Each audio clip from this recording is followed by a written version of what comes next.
Welcome to Houston Sports Talk with your host, Robert Land. Thanks for checking into the best Houston sports podcast. And joining me is the editor of USA Today's Rockets Wire and the host of the Loggerline podcast, Ben DuBose, an old friend of the show. And Ben, we scheduled this with the hope that it was going to be a fun preview to a pseudo playoff game with Golden State, but the Rockets season pretty much died Tuesday night. It feels like it because at this point, down 3 to the Warriors with 7 to play and without the tiebreaker, you would have to outplay them by 4 games over the final 7. That's a lot to ask, even if you do take care of business at home, which is far from a guarantee because the Warriors, I looked it up, are 22-15 on the road this season. Even if you win that game Thursday, you still got to outplay the Warriors from that point forward by 3 over the final 6, and that is a lot to ask. The one silver lining that I can take out of it, it's not like the Rockets choked underneath the pressure by any means. It's more that the Warriors went out and took that final spot than it is the Rockets lost it. Because I said on my pod last week, if they were to go 2-2 against this upcoming schedule, and at the time they'd won 9 in a row, and the 4 games coming up were OKC, Utah, Dallas, and Minnesota, 3 of the 4 on the road. I said if they go 2-2, and in that same week, the Warriors had a really difficult 5-game stretch, 4 on the road, a back-to-back in Florida against the Heat and the Magic, and then the same Dallas team that was in Houston on Sunday night went to San Francisco on Tuesday night. I thought if the Rockets went 2-2, the Warriors would at least have a couple of losses in there to where you would stay flat, you'd stay a game back, and then if you take that game on Thursday, you're tied. Now, tied without the tiebreaker, but still, and the point is you're in it going into the home stretch of the season, the final week to 10 days. And unfortunately, the Warriors went 5-0 against their what looked like a difficult stretch, and at this point have made it all but impossible for the Rockets. Not going to say fully impossible because I thought they were done when they were 9 games under 500 going into March, and their play-in odds were like 1 or 2% according to the models. So I won't ever say done until they're mathematically eliminated at this point. But yeah, it certainly feels like with the Warriors picking off every game in that 5-game stretch that it was a window where the Rockets needed some help. The Rockets just do not have the talent buffer to win 15, 20 games in a row. You're going to run into some games where, Sunday against the Mavs, Dallas was just shooting the lights out from beyond the three-point arc, not just Luka, but on the rare occasions they did trap and double. Guys outside of Luka shot 50% on high volume. And then the game in Minnesota, I know we'll get into it, but the Rockets, until the last 3 minutes of the game, and by that point it was largely too little too late, could not buy a 3 themselves. Dillon Brooks, Fred VanVleet, maybe your veterans are a little worn down by how hard they've had to push in this recent stretch. But the point is, you're going to run into games where either you don't shoot well or your opponent shoots the lights out. That's why it's tough to sustain really long winning streaks unless your talent is just overwhelming. And the Rockets certainly are not there yet, especially without Alperen Sengun. So the Rockets needed some help. The window for help was last week. The Warriors had that tough back-to-back in Florida. The Lakers without LeBron were in Milwaukee. And when all of those results went against the Rockets, it just sort of felt like to me that the Rockets were living on borrowed time, because at some point there was going to be a game where the shot luck did not go Houston's way. That's sort of what happened against the Mavs and Timberwolves this week. And now you're going into a spot where, again, I've sort of been burned already. I made the case around the All-Star break that the Rockets were done on my podcast, so I'm not going to go quite that far again, but I will agree with you that it's highly, highly unlikely at this point. And so it feels like that game against the Warriors does not have quite the same buzz that we thought it would a week ago. Yeah, you just can't keep a winning streak going unless you got Mike Harris into the starting lineup. You got to put him in there. It's an old school reference for you Rockets fans. Steve Novak. Yeah, Steve Novak too. Hey, given what you've seen from Jalen the last few weeks, is this enough to offer him the max extension this summer? And I want your take, Ben's take, and then how you think the Rockets might feel about it. And I actually think these are one and the same. My answer is no. I just don't think with the current RFA system, which is so tilted towards the teams, RFA meaning restricted free agency, that it's worth it for the Rockets to do a deal this summer unless Jalen gives you a below max. Because the way it works out, he's going to be on your books in restricted free agency in 2025 with a cap hold of $31 million that's tied to his draft slot in 2021. And so unless Jalen is giving something back to the Rockets, i.e. taking a deal that lowers that cap hold figure, then I don't see why the Rockets would take the risk, because if you wait, you get a lot more certainty. At that point, if you wait to max him until 2025, you get another season's worth of data. And we're not trying to guess, okay, is this last 12 to 15 games, however long it's been, when Jalen has been brilliant, is this for real? Is this when he has 100% figured it out and this is the player he's going to be moving forward? I am hopeful he's figured it out. However, if it was my money, I would rather wait to be sure, because there have been flashes in the past from Jalen that have eventually led to a regression. And while I don't think that's going to happen this time, I'm pretty encouraged by not just the points he's putting in, but the way he's getting those points. I think he's reading the game better. I think he's defending at a higher level. I just don't see the point to giving him a max now when you can wait a year, feel more secure that, yes, this is the Jalen Green that he's going to be permanently in the NBA, or at least during his prime athletic years. And so I just don't see the need to rush into it unless he gives you a sub-max deal. And I think that's the way the Rockets are going to look at this too, because the RFA system is tilted towards the teams. And even if it hurts Jalen's feelings a little bit, Okay, well, RFA gives you the right to match any outside offer. And let's be honest, most cases these days, players and agents are getting more savvy. It's nothing personal, it's just business. And so I think Jalen would respect it. I think Alperen Şengün would as well, that it's in the Rockets' best interest to wait until 2025. It gives them more options unless those guys are giving them something back this summer. That's what it comes down to me. You got to give something back. It's no different from Şengün for you, or is it? No, it's even less likely for Şengün, I think, simply because his cap hold at $16 million, which is, again, correlated with his draft slot. To me, it's even less likely that Şengün gets an extension this summer simply because that $16 million figure is probably way less than what he's actually going to get on his next contract. So you would be dramatically reducing your financial flexibility if you gave Şengün, forget a max deal, even if he was somehow willing to take like a $25 million a year deal, which is a decent bit below his max. And I don't know why he would do that at this point. So just to be clear, for people that might not know this, you're saying, this is something that the max would not kick in till a year from now. Right. And that's the difference, you think? Yeah. Well, let's peel back the curtain a little bit on this. So Fred VanVleet has a team option on the third year of his contract. That's a massive deal in the mid 40s millions of dollars per year. And so the second year of his contract is this coming season. So in theory, if the Rockets want to go a different direction from Fred, or maybe some of the young guys aren't panning out, they could have a lot of flexibility financially a year from now. So it's called cap holds, but basically what a cap hold is, it's a figure that's on your books that gives you the right to match any outside offer and retain those players. For Jalen Green, it's $31 million. For Alperen Şengün, it's $16 million. And that's what their figures will be on July 1st, 2025, which is the start of 2025 free agency. As long as Fred VanVleet is on his current contract, you have the option, should you want to go a different direction, to potentially create a lot of cap space in 2025. If you give Jalen or Şengün a new deal this summer, then that cap figure on July 1st, 2025 would go from what is currently $31 million for Jalen and $16 for Şengün to the starting salary of whatever it is you give them. The odds are it would certainly be more than that for Şengün and probably more than that for Jalen. So that's why for me, it doesn't really make sense for the Rockets to do a deal this summer unless one of those players is willing to give something back. And I guess the Rockets might be willing to take a little bit less cap room in 2025 if the deal is friendly enough. So, but the point is, if those guys are just going to go in and say, look, we think we're max players, we're on the right trajectory, and they have every incentive to say that. I mean, they've had relatively encouraging years. Then the Rockets can say, you know what, you're probably going to get the max, but it benefits us financially to wait. If they want to get a deal done now, then I think the Rockets are going to take the position that, look, we're open to giving you a deal in 2024, but we need to get something out of this too. So my bet is that neither deal gets done because I just don't see why either of those two would give the Rockets a sweetheart deal. I hope they do. It would be great if that's the case. I think Jalen's a little bit more likely because I think Jalen, with his uneven play until the last couple of months, maybe there's a case that he takes a little bit less than $31 million. And so because of that, the Rockets get a little bit more financial wiggle room.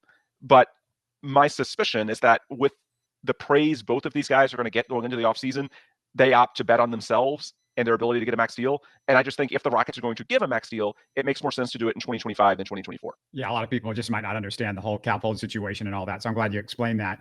Dillon Brooks had a hot start to the season, Ben, but since his oblique injury, he shot 31.9% from three. His defense, it's dropped off too, in my opinion. I think most Rockets followers' opinions. Do you believe that injury lingered at all and has caused this issue? Yeah, it's hard not to wonder. I did the numbers on my timeline the other night. Before the oblique injury, he was shooting nearly 41% from three. He was defending at a high level. Since the oblique injury, he's shooting below 32% from three. And by the eye test, it looks like the defense has slipped as well. And if you look at the plus minus, he was a positive player before the oblique injury. Since, he's been a negative. And that's even when you include this recent stretch where they went 13-2 in March and won 11 straight games. So yeah, he's a big question for me. And he's someone, it would not shock me if the Rockets explore deals with him this summer, because, there's been a lot of chatter lately about, well, the Rockets will look to take a big swing in the trade market. And you always hear that, the Rockets are always big game hunting, but it actually is sort of tricky because they don't have a lot of salary figure beyond lower tier guys. Like you can point to those year-to-year deals for guys like Jock Landale and Jeff Green, but we're talking $8-9 million a year. In terms of, let's say hypothetically, a true star shakes loose that makes $40 or $50 million a year, which is the max in the NBA these days. I don't think the Rockets want to include Fred VanVleet in such a proposal Now, again, he would be an expiring salary figure, but I just think Fred is too important to the formula. If you're going to bring in a big name player that's ready to win now, well, I think you want to keep Fred because he helps you win now. He helps the spacing, he helps the leadership. He's so important. And so if Fred is not in the proposal, really the only guy that makes a sizable enough salary is Dillon at about $21, $22 million a year to make the math work, to send out enough salary to make that type of deal work. Just financially, it makes sense for the Rockets to explore moving Dillon simply because he's the one guy that has a salary of substance that I don't think is essential to your longer-term formula. And I do have some questions about the long-term fit. I mean, I hope some of the downturn is related to the oblique. It is a dividing line in the season, about 41% before, 32% after from three. You mentioned the defensive slippage, but also the Rockets just have so many built-in replacements that can fill his role. We've seen Amen Thompson flourish as a wing defender. They should have Tari Eason back healthy next year. I know Amen is sort of playing as a quasi-center now due to the Sengun injury, but obviously Sengun is going to be back next year, so that throws Amen into more of the wing mix. I don't think they want to make Amen a point guard just yet. I think it's going to be Fred VanVleet until Amen develops a little bit more with his handle. You're kind of jumping my next question, and I'll just flat out tell you. I mean, okay. I asked that because he was signed for his defensive culture, but the Rockets arguably have two options in Amen and Tari who are better defensively, better rebounders, who are the future. Udoka's about earning a spot and nothing being guaranteed. But you could say the same thing about Dillon earning a spot. And should Dillon be the starter next year? Yeah, I think that's absolutely a fair question. And my guess is that he's not. And it could be because Dillon isn't here, but it could also be that Amen just beats him out. I know internally the Rockets are incredibly high on Amen Thompson. The data points that they have in terms of his defensive impact are off the charts. Yet I don't think he's ready to be a point guard yet. The handle is still a work in progress. And Fred is so important in other areas. So if it's not there, where are they going to get Amen into the starting lineup? I think they want to start him, but it's just, who do you take out? I don't think they want to go permanently with Jabari at the 5 yet. And of course, that would mean, opening up the whole can of worms with, well, do they move Sengun based on this recent hot stretch? I think that's premature. That's a whole different discussion. As things stand, I'm assuming that they're going to bring Sengun back. He's had a relatively encouraging season on the whole, and they'll proceed with the Jabari Sengun front court the way they have for most of this season. And so if you believe that those two guys are set, if you believe that Fred and Jalen are in good shape, which I do, then Dillon's the only guy with a question mark next to him in that starting lineup. And of course, you can make the case for Tari as well, but I just think the Rockets see so much upside to Amen. And also Tari is so plug and play. He strikes me as an ideal sixth man because of not just his defense, but the shooting. You can use him in so many roles. He's sort of a Swiss Army knife, so you can put him at a lot of different spots, filling guys as they come off the bench. Yeah, I would think that Dillon's in jeopardy of losing his job, even if he stays. Now, it's not a given because if he comes off the bench, then all of a sudden is that contract perceived negatively around the NBA? I don't know that it is, but his production has fallen enough to where, earlier this year, I would have said Dillon is clearly a positive asset at his production on that contract. Now, I'm not going to say it's a negative, but it's not great. The other thing I will say about Dillon, he could also be a victim of how quickly the Rockets have come along. I do think Dillon has a lot of intangible value in terms of he's that type of vet that commands attention. You had the quote that they play before every home game that he gave on media day. It's not going to be a walk in the park anymore when you play in Houston. You see the little things he does, like stepping to DeMar DeRozan a couple of weeks ago after he took that cheap shot against Jalen Green. That stuff is really important when you're trying to get off the ground, like the Rockets were before this year, trying to turn from a 22-60 team into what may end up being a 42-40 team this year, like a legit 20-win improvement from being one of the worst teams in the league to actually a winning team. However, when you were trying to go from 42-40 to 45-50 wins in a position that might actually get you into the playoffs, then it's not just about that sort of hard-nosed toughness, that presence that I think they really wanted Dillon to have around those young guys they're trying to develop. Next year, it becomes more strategic. You've got to maximize every minute on the court. And Dillon just does some things. It's not just that the jump shot has fallen off. It's just the careless turnovers from time to time, the ill-advised decisions, the lapses, the technical fouls he picks up, which can get him in trouble. Obviously, you've noted a few times he's close to reaching the max and getting automatic suspension. It gives up free throws during games. The point is, it's low IQ stuff. I mean, that's the stuff that bothers me. And for a young team, I mean, I know the stuff that he brings, but also, the low IQ stuff is the stuff that you kind of want to get rid of. And, for a young team, I'm just like, let's get rid of as much low IQ stuff and have much higher IQ out there, because that's how this team really needs to improve. Well, I would say for a young team that has a chance of winning, I think going into this year, he was important from a culture perspective, even with those warts, if you will, just because that intangible value, the edge he plays with and takes with him, not just to the game, to the practice court, those kind of intangibles were really important. But when you transition to actually wanting to win at a high level, then those warts become a little more concerning. Now, it's not to the point that I consider him a negative asset. I still think as long as he makes the threes at a respectable clip, which he has not the last couple of months, but I hope that's the oblique. If he can shoot 35% or better on threes, then I think he's still a net positive in terms of his impact. However, with the way this team is currently constructed and the reality that you have guys like Amin Thompson, like Tari Eason, like Cam Whitmore that can fill those same minutes, higher upside guys, and in the case of Amin and Tari, guys that can also defend at a high level, then it sort of feels like Dillon might not have a role here, or that you might not need his skills as much as you thought you did a year ago. And then you combine that with the fact that his salary is really one of your only tradable salaries of substance, you start to see how it could make sense for the Rockets to move him this offseason. It's not so much that I'm saying they should, because there is some value even with those warts, assuming he can get the shot back. And even, we should note that the NBA season's very long. Like, there is some statistical noise. He is still above 35% from three on high volume. So it's not like for the season as a whole, it's dreadful. And I think that's what will retain some positive trade value. It's just, when you combine the warts with the other guys that can play those same minutes, then I'm with you in that. I don't think it's a guarantee he starts in the fall, although at that point you would have to balance his trade value a little bit. I don't see how you couldn't. And then you also have to consider whether he's here at all, because he could be one of your most tradable guys this offseason from a financial perspective. So you sort of led me right into this, because I think if you asked any Rockets follower, they would say Amin and Tari are two of the five best Rockets players.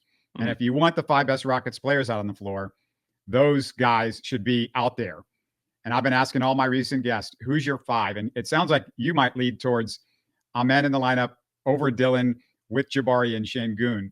Barring a major trade, is that your starting five in November if you were the coach, I guess? That's tough. I don't think that's your five best players. I think Tari is better than Jabari right now. That's what I think.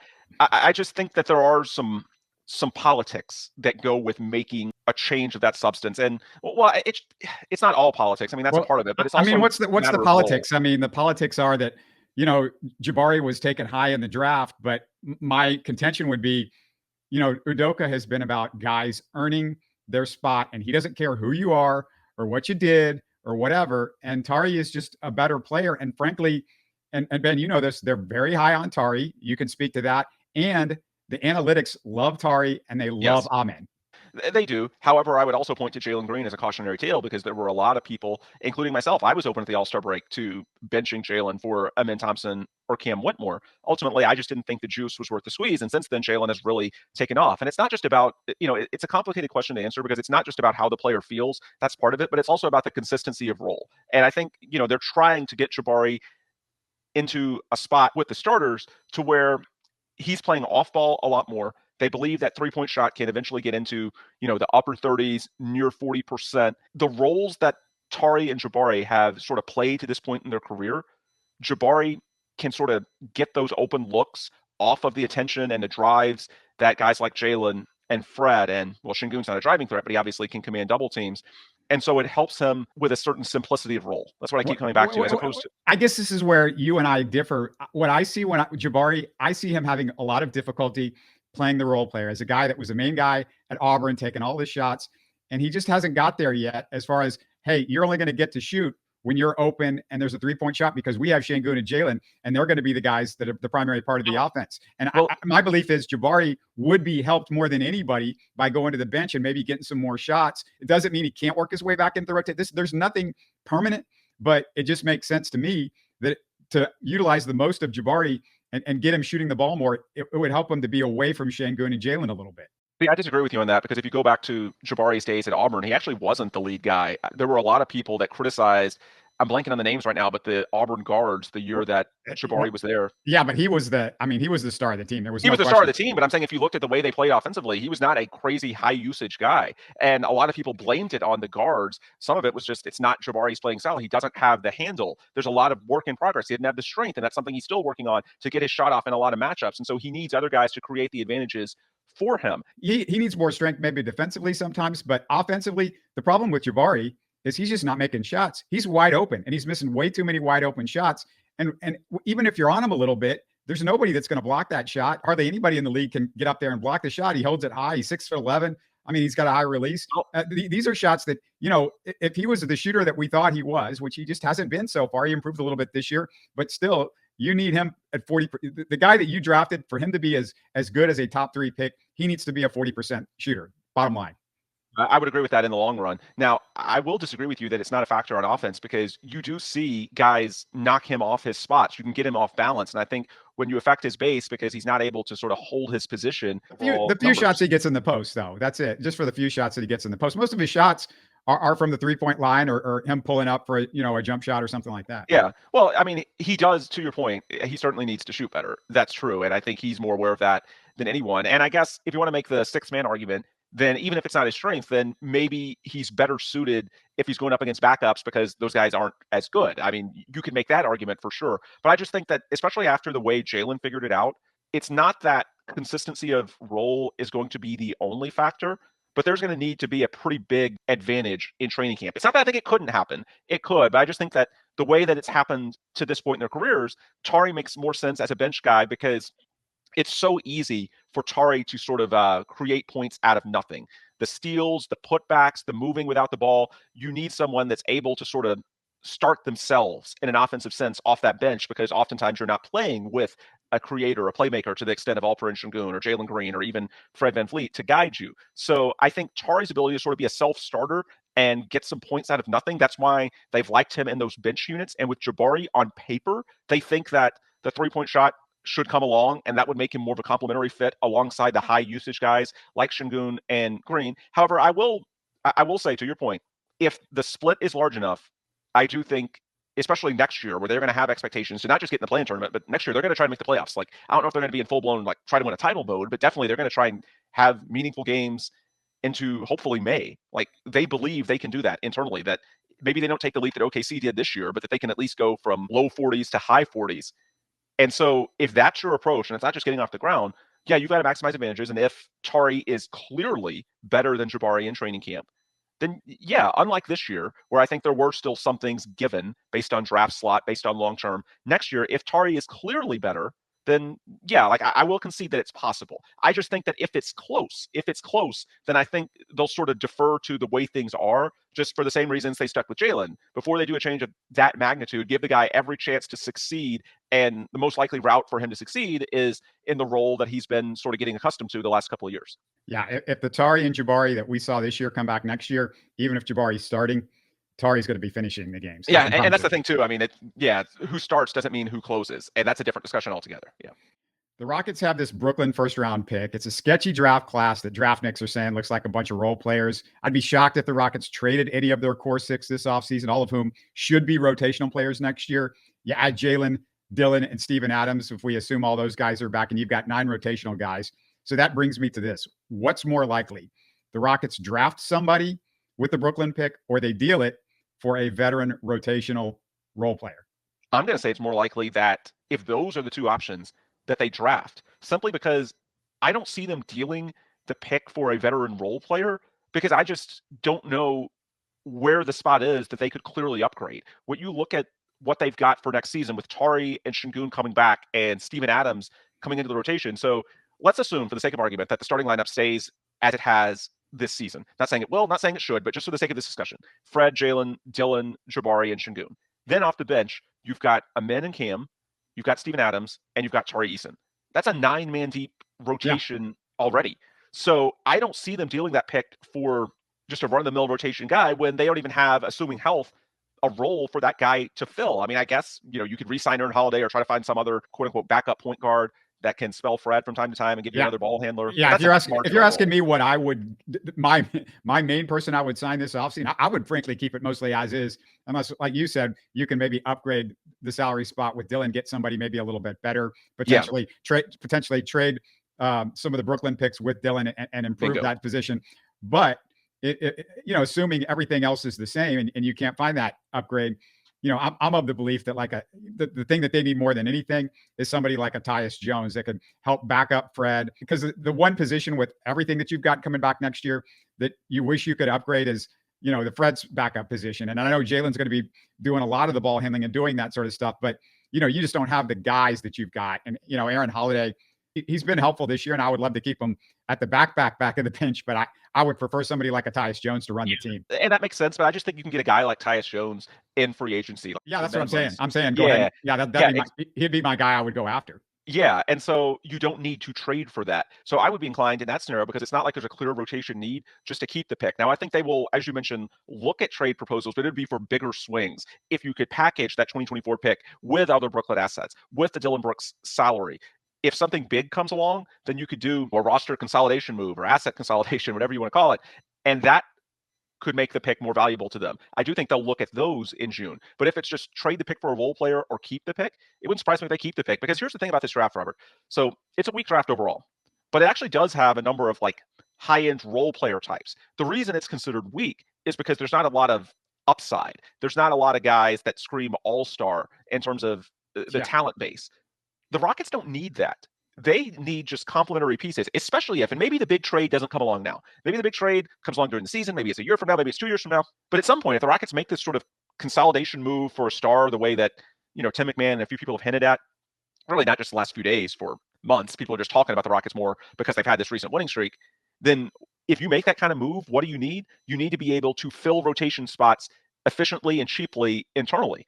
And so if you have to, package a few guys and you have a Dalton Connect who you can trust to make shots and is on a friendly contract and can step in immediately. Like, again, the draft is considered not good because there's a lot of, non-star players. They're older, so they don't have the upside. But in the case of the Rockets and the way they're configured, that could actually be what they need. Guys that are just super plug and play on cheap rookie deals for 4 years. Even if there's not a whole next season as currently constructed, making that pick can still benefit them because it gives them more options down the line with what they can do. And if there is a big trade that comes down the line, then you can sort of plug and play whoever you draft into that slot. So I would say that the Rockets will definitely look for trades with that pick if there's something bigger comes along. But if it's just if it's make the pick or swap it for a role player, I think you make the pick because I don't think the juice is worth the squeeze when it comes to, trading for a role player when you factor in they've already got 9 rotation guys that are needing minutes.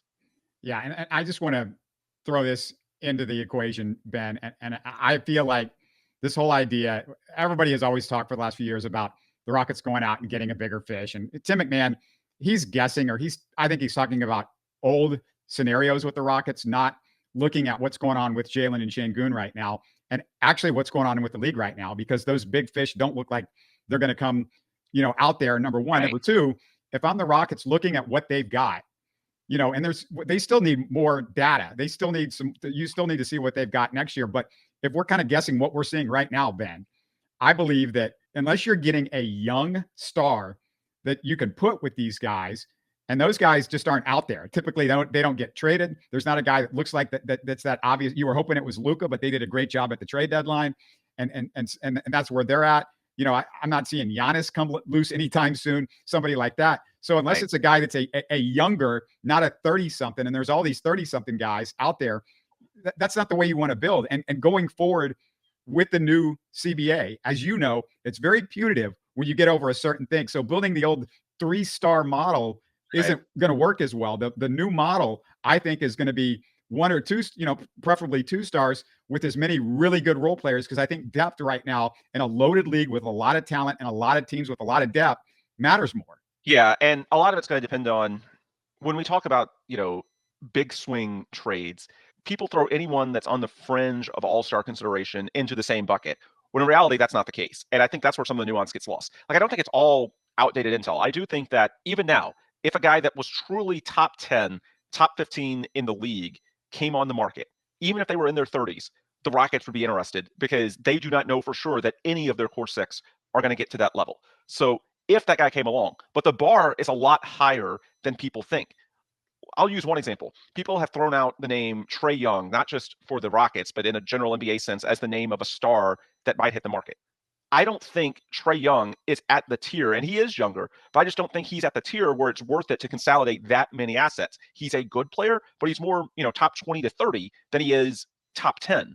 And I think that's the line that I would draw, and I think it's what the Rockets are drawing. They don't want to make a trade for a guy who's got a max contract, but he's really a top 20, top 30 player, because the odds are you can develop someone of that stature just from the core 6, just from what you have. The question is if someone that's actually of a higher tier that can be not just an all-star, but an all-NBA player, someone that's top 10 potentially in the entire league, at his best, maybe even an MVP candidate, would someone of that stature be available? And that's where I go back to what you said earlier. I just don't know who that would be. Now, I'll keep my eyes peeled. I mean, maybe if somebody goes out sad in the playoffs, you never know. It is the player empowerment era.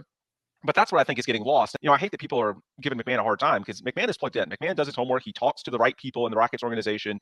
he's not wrong with what he's saying. It's just people are then taking what he says and assuming anyone that's even on the fringe of all-star consideration, like even a Mikal Bridges, would then meet that criteria. And that's not what he's saying. What he's saying is that the Rockets would be interested in that type of deal if a legit, top 10-ish player in the league were available. I think that's true. I think that's still true today. It's just I have no idea who that player would be. I personally don't see that hitting the market this offseason. And so because of that, I agree with you. It's more likely if they just stay the course and run it back next season. Now, the one bit of cold water I would throw on that, this may not be as linear a progression as a lot of Rockets fans want because of that lack of movement. Look, the West is insanely strong this year. To take it full circle to where we started, look, Golden State is 41-34. That is insanely strong for a 10 seed. Oklahoma City got in the play-in tournament last year at 40-42. The Rockets could be 42-40 this year and not even close. And then you look at next year, the 4 teams behind them, Memphis is at least going to get competitive when they get Shaw back to pair with Desmond Bane and Jaren Jackson Jr. San Antonio, I don't think they get a true superstar either, but like if they could get, say, a Trae Young to pair with Wemby, and they should be a draw with Wemby, that's going to make them more competitive in a hurry. The only teams that are clearly worse than you and going to stay worse, barring major injuries or something crazy, are Utah and Portland. And then those teams in front of you, I don't see who's clearly going to take a step back. I mean, I don't know. Maybe LeBron finally regresses or retires. We'll see what happens with the Clippers and Paul George. There's been some speculation that he leaves and they've got some older guys. Maybe KD tries to leave the Suns if that mix, goes out early and there's been some, just little hints here and there that he's not happy. Maybe something like that happens. But I just don't see who the Rockets are easily going to pass. And I'm not saying that they won't. Just that it's going to be hard because all these other teams are locked in too. And so sort of the low-hanging fruit for the Rockets was getting from where they were last year to competitive. Now, in terms of taking the next step to get from, 42-40 or 40-42, whatever the final record is this year, to eventually high 40s, then the 50s and trying to contend, it's going to be harder because all the other teams that you're trying to pass, well, they have stable cores in place and they are trying to win as well. Now, hopefully Houston's core is better. I do like the upside of a lot of these guys, but I'm just saying that by the same token that I don't think any big name stars are going to hit the market this offseason, at least not big name in the sense of like a top 10 difference maker that all of a sudden transforms a team's outlook. By that same token, you also have to be aware that these teams that are ahead of you right now in the standings aren't really going anywhere. So I would say that stability is probably the likely outcome for the Rockets, but by that same token, don't assume that you're automatically going to climb up the West standings just by staying the course, because again, it's a stable landscape and it's a stable landscape of really good teams. Yeah, and a name that might go somewhere is, for instance, Karl Anthony Towns, but I don't want to get near that. Same thing. You don't want near that contract anyway. And, just to give it, like we talked earlier about Dillon Brooks and upgrading that spot, just as an example, if they were actually interested, because I talked about this on Spaces and I brought it up, if they were interested, flipping him for Mikal Bridges and this draft pick and maybe some other capital that the Nets could use. But of course, they seem to think that Mikal Bridges is like an up and coming superstar or something like that. And he's worth, a lot more than that. And they think 15 first round picks. Yeah, whatever. But that, to me, that's like the type of thing that we're talking about, like taking Dillon and that first round pick and maybe finding an upgrade in that role somehow, some way. That would be the idea, perhaps. Maybe just doing it to get more shooting, because I think they brought in Dillon. Obviously, you make a move for Dillon Brooks and you sign him to a 4-year, $80-something million deal. You're thinking about the defense. Well, now you have Amen Thompson and Tari Eason that can give you a lot of that same defense. What you need from Dillon at the moment is actually shooting. The defense has been capable. What's really hurt them this week in particular, I mean, you're getting Jalen drawing all this attention. You're getting these open looks, and Dillon is just not making nearly enough of them. So because you have these in-house options like Amen and Tari that can help you with your wing defense, then maybe now that Dillon spot, it makes sense to upgrade that into someone like a Mikal Bridges that brings you much more on the offensive side, specifically with shooting. I mean, Mikal on paper, Mikal is perfect. And, I'm told the Rockets were and are interested in him. He's a good player. He's on a very good contract. It's just, unfortunately, to this point, Brooklyn seems to be married to the idea of building around him. Maybe that changes if and when they don't get Donovan Mitchell this summer. I don't know. But yeah, that might be the spot that, not just for the sake of moving on from Dillon, but just getting a slightly different type of player for that role. Because with the emergency of not just Tari, but Amen, then maybe the defense in that spot is not nearly as important as you thought it was when you signed Dillon to that deal a year ago. Yeah, the other benefit of Mikal Bridges is his contract ends in 2 years, which benefits you based on some of the guys that you've got coming up, some of the young guys. So that's a big helpful thing. It's at Ben DuBose. You guys know the story, Logger Line, USA Today's Rockets Wire. Anything else you want to plug before we take off? No, that's basically it. RocketsWire.usatoday.com for all the daily updates. And I do my Monday Locked on Rockets spot with Jackson Gatlin, which you can find at the Locked on Rockets YouTube. Always a pleasure. MIZ, brother. ZOU. You're listening to Houston Sports Talk. Hey, don't forget to support us by subscribing and commenting on YouTube. You can always listen to us on Spotify, Apple, or your favorite podcast app. Tell your friends about us and share our show links on social media. Spread the word, everybody. Thanks for listening.